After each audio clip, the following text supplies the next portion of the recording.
Hello everyone, स्वागत है आपका इस लेक्चर में। इस लेक्चर में हम बात करने वाले हैं एंजाइम्स के बारे में। एक बेसिक आइडिया लेंगे कि एंजाइम्स क्या होते हैं और किस तरीके से काम करते हैं। शुरुआत करते हैं और बात एंजाइम्स होते क्या हैं। बेसिकली एंजाइम्स होते हैं कैटलिस्ट। एक बहुत ही सिंपल टर्म्स में अगर हम बात करें तो एंजाइम्स होते हैं कैटलिस्ट। कैटलिस्ट क्या होते हैं? कैटलिस्ट वो सब्सटेंसेस होते हैं जो कि किसी भी केमिकल रिएक्शन की रेट को एक्सेलरेट कर सकें, इंक्रीज कर सकें। Basically enzymes and catalyst are the same, but difference ये है कि एंजाइम्स वो कैटलिस्ट हैं जो कि लिविंग ऑर्गेनिजम्स में काम करते हैं। अब वो लिविंग ऑर्गेनिजम्स छोटे से बड़े तक कुछ भी हो सकता है, कोई भी हो सकता है। माइक्रो ऑर्गेनिज्म से लेकर ह्यूमंस तक में एंजाइम्स काम करते हैं। तो बेसिकली एंजाइम्स क्या है? They are the substances that act as a catalyst in living organisms. Basically biological catalysts होते हैं एंजाइम्स। इसका सबसे पहले यूसेज किया था एक जर्मन फिजियोलॉजिस्ट ने, जो है विल्हेम कुन। इन्होंने 1877 में ये टर्म कॉइन किया था। एंड बेसिकली ये एक ग्रीक टर्म है। ग्रीक टर्म से एंजाइम का नाम होता है, जो टर्म है एंजुमोस, जिसका सिंपल मीनिंग होता है लीवेंट। और लीवेंट का मीनिंग होता है bread rice. Obviously bread rice में हम देखेंगे कि जब भी फर्मेंटेशन होता है तो जो केमिकल रेट होता है, जो रिएक्शन है, वो ऑटोमेटिकली इन्हांस हो जाती है।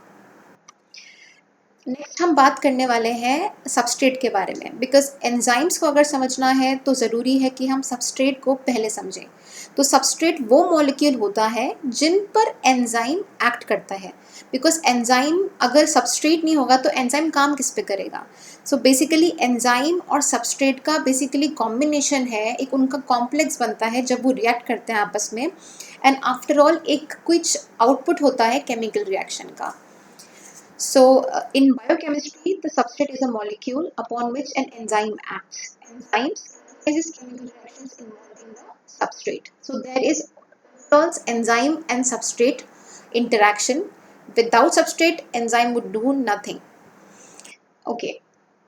बेसिकली हम बात करें कि यूसेज कैसे होता है एंजाइम्स के। तो जो एंजाइम का जो नेम होता है, they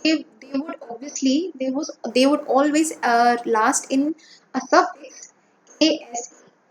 सफिक्स इज एस। जो ए सफिक्स है, ये दो तरीके से लगता है एंजाइम के नेम पे। पहला तो कि जो सबस्ट्रेट पे वो एक्ट कर रहा है उसके नेम से, या फिर जो केमिकल रिएक्शन जिसको कैटलाइज कर रहा है उसके नेम पे एंजाइम का नाम रखा जाएगा। इस बारे में हम आगे स्लाइड में बात करेंगे। एंड एक और यूसेज का टर्म है कि स्टडी ऑफ एंजाइम्स को हम बोलते हैं एंजाइमोलॉजी। हम बात करेंगे प्रॉपर्टीज ऑफ एंजाइम्स के बारे में। तो बेसिकली जितने भी लगभग सारे एंजाइम्स होते हैं वो प्रोटीन्स होते हैं, ग्लोब्यूलर प्रोटीन्स होते हैं। हालांकि कुछ आरएनए मॉलिक्यूल्स भी आइडेंटिफाई किए गए हैं, बट अगर मेजरली बात करें तो प्रोटीन्स ही होते हैं। एंजाइम्स को काम करने के लिए, किसी भी रिएक्शन को कैटलाइज करने के लिए एक बहुत ही स्पेसिफिक कंडीशंस की ज़रूरत है। जैसे कि यहाँ पे है कि टेम्परेचर 100 के बिलो होना चाहिए, एटमॉस्फेरिक प्रेशर नॉर्मल होना चाहिए एंड पीएच न्यूट्रल होना चाहिए। आगे हम बात करेंगे कि टेम्परेचर और पीएच के लेके एंजाइम्स का जो रिएक्शन है, जो उसकी एक्टिविटी है, वो किस तरीके से चेंज होती है। बट बेसिकली एक बहुत ही स्पेसिफिक सेट ऑफ कंडीशंस हैं जिसमें एंजाइम्स काम करता है। अब हम बात करेंगे कि जब एंजाइम केमिकल रिएक्शन को इन्हांस करता है, कैटलाइज करता है, रेट बढ़ाता है, लेकिन एंजाइम इस प्रोसेस में खुद को चेंज नहीं करता। So they do enhance and increase the rate of chemical reaction, but without being changing themselves in the process. ये बात बहुत ऑब्वियस है कि एंजाइम्स आर हाईली स्पेसिफिक। एक पर्टिकुलर टाइप की एक्टिविटी ही करेंगे एक पर्टिकुलर सेट ऑफ एंजाइम्स। ये डिपेंड करता है कि सबस्ट्रेट कौन सा है, रिएक्शन कौन सा है और किस टाइप के प्रोडक्ट्स फॉर्म हो रहे हैं। And next point is enzyme activity can be regulated varying in response to the concentration of substrates or other molecules. So obviously enzyme की activity को कम ज़्यादा करा जा सकता है अगर हम substrate को और जो concentration है substrates की उनको हम vary करें तो। And they function under strict conditions of temperature and pH, जिसकी बात हम आगे करने ही वाले हैं। So basically ये properties हैं enzymes के बारे में कि enzymes एक particular fashion में behave करते हैं। अब हम बात करेंगे कि एंजाइम्स का कॉम्पोजिशन किस तरीके से होता है। अगर हम सिंपलर एंजाइम्स की बात करते हैं तो we know that they are simple proteins. अगर हम बात करें कॉन्जुगेटेड एंजाइम्स के बारे में, तो उसमें दो फैक्टर्स को हमें इंक्लूड करना ज़रूरी है। तो कॉन्जुगेट एंजाइम्स को पहले तो होलो एंजाइम बोलेंगे, एंड ये होलो एंजाइम जो होता है इसमें दो कंपोनेंट्स हैं, एक है apo enzyme and second is cofactor. Cofactor में प्रोस्थेटिक ग्रुप्स और कोएंजाइम दोनों ही शामिल होते हैं। हम जानेंगे कि एपो एंजाइम, कोफैक्टर और होलो एंजाइम होते क्या है। तो हम बात करते हैं ना कोफैक्टर के बारे में एंड एपो एंजाइम के बारे में। तो जो कोफैक्टर जो इंक्लूडेड होता है एक एंजाइम के पार्ट में, ये एक कॉम्प्लेक्स ऑर्गेनिक मॉलिक्यूल है जिसे हम कोएंजाइम भी बोलते हैं। कोफैक्टर और कोएंजाइम, ये कोई ऑर्गेनिक मॉलिक्यूल हो या फिर कोई भी मॉलिक्यूल हो, एक मेटल आयन हो, जैसे कि आयरन का, मैंगनीज का, जिंक और मैग्नीशियम, जैसे इस तरीके के मेटल आयन्स हो। तो एक एंजाइम और उसका कोफैक्टर अगर साथ में मिल जाता है, मतलब ये ऑर्गेनिक मॉलिक्यूल और एंजाइम जो खुद एक प्रोटीन है, अगर दोनों मिल जाएं तो उन दोनों के कॉम्बिनेशन को हम बोलेंगे holo enzyme. In such cases, the protein component is in cofactor requiring enzyme is called apoenzyme. और बात है कि जो प्रोटीन कंपोनेंट है कोफैक्टर का, उससे हम एपोएंजाइम बोलेंगे। सो बेसिकली एपोएंजाइम कोफैक्टर का पार्ट है और कोफैक्टर होलो एंजाइम का पार्ट है। अब हम बात करेंगे आइसो एंजाइम क्या होता है। इसका सिंपल टर्म है कि बहुत एंजाइम्स होते हैं that are present in multiple forms, अलग अलग फॉर्म्स में प्रेजेंट होते हैं, more than one molecular form in the same species, tissue or even in the same cell. So अगर सेम टाइप के एंजाइम्स हैं लेकिन मल्टीपल फॉर्म्स में एग्जिस्ट करते हैं, तो उन फॉर्म्स को हम नाम देंगे आइसो एंजाइम्स और आइसोजाइम्स। अब हम बात करेंगे दो बहुत इंपॉर्टेंट मॉडल्स के बारे में, सिर्फ ये बताने के लिए कि एंजाइम और सबस्ट्रेट काम कैसे करते हैं। पहले बात करेंगे हम फिशर्स लॉक एंड की मॉडल। इसमें बेसिकली ये फिशर ने दिया था, एमएल फिशर ने 1894 में बहुत ही सिंपल मॉडल दिया था। इसमें बेसिकली ये कहता है कि पहले हम ये देख लेते हैं कि किस तरीके से है लॉक एंड की मॉडल का डिस्क्रिप्शन। सो बेसिकली यहाँ पे की जो कि सबस्ट्रेट है, एंजाइम जिसे लॉक है, तो बेसिकली सबस्ट्रेट जो है ये लॉक में फिट हो जाएगा। ये आप देख सकते हैं कि ये एंजाइम है, इसकी एक एक्टिव साइट है और जो भी सबस्ट्रेट मॉलिक्यूल होगा वो उसी की शेप में यहाँ पे एग्जैक्टली फिट हो जाएगा इस तरीके से। और जब ये फिट हो जाएगा ऑटोमेटिकली जब लॉक इन की का कॉम्प्लेक्स बनेगा तो उसे हम कहेंगे एंजाइम सबस्ट्रेट कॉम्प्लेक्स। हम बेसिकली पढ़ लेते हैं इसके बारे में। According to this model, complementary structural features are present between enzymes and substrate, and the active site is pre-shaped to fit the substrate. So this is the main important point कि जो भी active site है enzyme की, वो pre shape automatically हो जाती है कि वो सबस्ट्रेट को फिट कर पाए जिस जैसा भी शेप है। So that's why the substrate can fit into its complementary site on the enzyme as a key fits into a lock. This results in the formation of an enzyme substrate complex, जो कि हमने यहाँ पे इस picture में समझ ही लिया। Next बहुत इंपॉर्टेंट मॉडल बात करेंगे, कॉशलेंस इंड्यूस्ड फिट मॉडल। इस मॉडल को डैनियल कॉशलैंड ने इंट्रोड्यूस किया था 1958 में। He propose the induced fit hypothesis. अब हम बात कर लेंगे यहाँ पे पहले डायग्रामेटिक रिप्रेजेंटेशन के बारे में बात करेंगे और उसके बारे में जानेंगे कि ये है क्या। सो बेसिकली यहाँ पे आप देख सकते हैं कि ये एंजाइम का पार्ट है और यहाँ जो ऊपर है ये सबस्ट्रेट पार्ट है, और ये सबस्ट्रेट पार्ट इस एंजाइम के पार्ट पे नीचे अटैच होगा एक्टिव साइट पे। तो this is the substrate entering the active site of enzyme. Now this second picture you can see that enzyme substrate complex is formed because this enzyme changes the shape slightly as the substrate binds into it. Okay, and after this thing there is reaction going on between this enzyme substrate complex, and after this the products are released.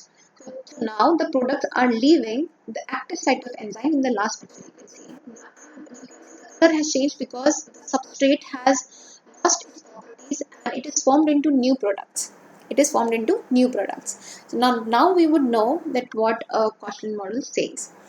He suggested that the structure of a substrate may be complementary to that of a enzyme substrate complex, but not in the free enzyme. Okay, the interaction between the substrate and the enzyme induces conformational change in the enzyme, which aligns the amino acid residues or other groups for substrate bindings, catalysis, or both.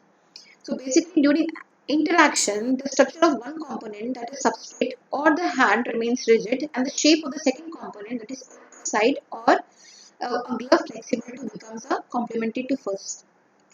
तो basically ये इतनी सी बात कह रहा है कि अगर substrate enzyme का जो एक्टिव साइट है ये ग्लव्स की तरह काम करेगा. This active site is flexible and जो यहाँ पे ऊपर सबस्ट्रेट मॉलिक्यूल है this is rigid, it is in the rigid form. So it is saying always the enzyme active site will always be flexible and it will shape according to the shape of the substrate, and then it fits and makes the complex. So basically the thing here is that the shape is induced here. Why the name is induced? Because the shape here is fitted, or the shape is induced into the active site of the substrate.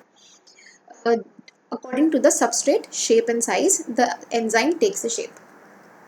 So this was also an easy model, and this is the more complex model, as we can say. Next we move forward to study the effect of temperature and pH on the activity of enzyme. This is the very important part here, and it says that if we talk about temperature, see, increase in temperature, in very simpler terms, the increase in temperature will speed up the reaction of the enzyme. It goes, a simple graph model is as the temperature increases and the enzyme activities, the rate of reaction also increases. It goes in a linear fashion, and it goes increasing in the linear fashion. But after some point, after one point, if the temperature increases, so the enzyme activity stops at this one single point, and after that denaturation of the enzymes denaturation of the enzymes takes place, and the enzymes become inactive because the enzymes become denatured. Denatured simply means that they loses their nature and they stop working. Now you can see this enzyme activity initially increases with the temperature until the enzyme structure unfolds, and that is denaturation occurs, and that will lead to an optimal rate of reaction at an intermediate temperature. So here you can see easily that raising temperature generally speeds up the reaction, and lowering temperature slows down the reaction. However, extreme high temperatures can cause an enzyme to lose its shapes, denature. Basically, losing its shapes, losing its form is called denaturation, and it finally stops working. So that is basically the graphical representation of how the temperature activity affects the enzyme activity. If you talk about pH, so more or less it's the same thing with pH as well. That each enzyme has an optimal pH range. Changing the pH outside of this range will slow the enzyme activity. So to a one point, here you can see as in picture, that to one point the enzyme activity will increase with the increase in pH. But after an optimal pH, the enzyme activity will decrease. Same goes with temperature and same goes with pH. In temperature there has to be an optimum temperature, and in pH there has to be an optimum pH. Okay, now we talk about the nomenclature of enzymes. So basically the nomenclature of enzymes is broadly divided into these two categories. One is on the basis of the substrate on which they act, and second is on the basis of the kind of reaction they catalyze. So in both the cases, the suffix ase is attached to the name. So here in the first case, ase suffix is attached to the name of the substrate molecules. For example, sucrase. Sucrase is an enzyme which catalyzes the hydrolysis of sucrose. So basically, hydrolysis means that a water molecule will break the bond of that sucrose sugar. So now, because the substrate is sugar, the name of the enzyme is sucrase. Same goes with lipase, as lipids, the bonds of the lipids are broken by hydrolysis. So the lipase, which catalyzes the lipids, will be called lipase. Simpler. And now if we say that on the kind of reaction they catalyze, the suffix ase is added to the kind of reaction they catalyze. Now for example, the example is dehydrogenase. That simply means dehydrogenation reaction is going on and the removal of hydrogen takes place. So just because of action, the enzyme is being named. So this enzyme acts acts as an increaser, as an accelerator to this dehydrogenation reaction. Second example is hydrolysis of the substrate. So because of this hydrolysis process is going on, the enzyme is termed as hydrolase. So hydrolysis is breaking bond using water. Simpler terms, if you can say what is hydrolysis, it is breaking bonds using water. Now, based on these categories, there are 7 types of broad categories of enzymes divided. Now, let's see this. Just having the brief idea, we will discuss about all these things in detail maybe in the next session.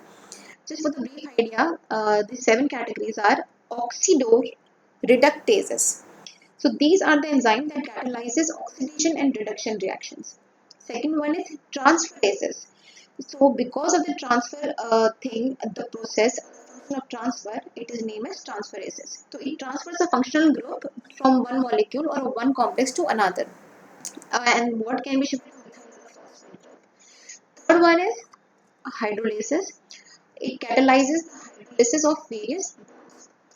This lysases, it cleaves various bonds by the mean other than hydrolysis and oxidation. So here also the bonds are being cleaved or broken. So because of this cleaving nature, and lysases also means cleaving. So the term is like that. Isomerases catalyze isomerization changes within a single molecule. Ligases join two molecules with covalent bond.